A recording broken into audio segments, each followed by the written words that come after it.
नमस्कार दोस्तों, आप सभी का हमारे YouTube चैनल पर स्वागत है।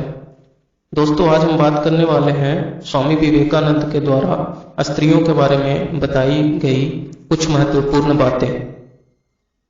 स्वामी विवेकानंद कहते हैं, स्त्रियों की अवस्था को बिना सुधारे जगत के कल्याण की कोई संभावना नहीं है। पक्षी के लिए एक पंख से उड़ना संभव नहीं है। हिंदू स्त्रियां बहुत ही आध्यात्मिक और धार्मिक होती हैं। कदाचित संसार की सभी महिलाओं से अधिक आदर्श स्त्री तत्व का अर्थ पूर्ण स्वाधीनता है। पहले माँ और उनकी पुत्रियां, फिर पिता और उनके पुत्र। क्या तुम यह समझ सकते हो? माँ की कृपा मुझ पर बाप की कृपा से लाख गुनी है। माँ की कृपा, माँ का आशीष मेरे लिए सर्वोपरि है।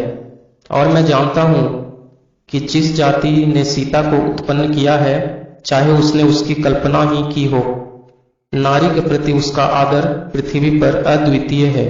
भारत में जो कुछ पवित्र है, विशुद्ध है, जो कुछ पावन है, उस सब का सीता शब्द से बोध हो जाता है। सीता में प्रतिहिंसा कभी नहीं थी। सीता बनो। हमारी स्त्रियां इतनी विदुषी नहीं, परंतु वे अधिक पवित्र हैं। प्रत्येक स्त्री के लिए अपने पति को छोड़ अन्य कोई भी पुरुष पुत्र जैसा होना चाहिए। प्रत्येक पुरुष के लिए अपनी पत्नी को छोड़ अन्य सब स्त्रियां माता के समान होनी चाहिए। पुरुषों के लिए जैसे शिक्षा केंद्र बनाने होंगे, वैसे ही स्त्रियों के निमित्त भी स्थापित करने होंगे। वर्तमान दशा से स्त्रियों का प्रथम उद्धार करना होगा। सर्वसाधारण को जगाना होगा, तभी तो भारत का कल्याण होगा।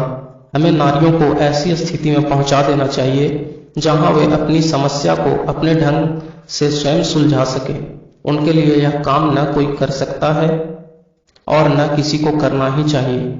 और हमारी भारतीय नारियां संसार की अन्य किन्हीं भी नारियों की भांति इसे करने की क्षमता रखती हैं।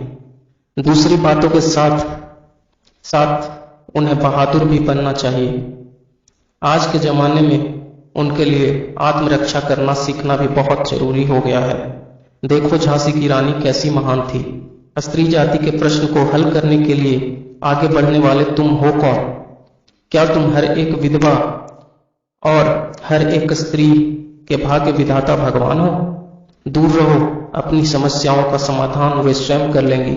वेदों और उपनिषदों में स्त्रियों ने सर्वोच्च सत्यों की शिक्षा दी है और उनको वही श्रद्धा प्राप्त हुई है जैसी कि पुरुषों को।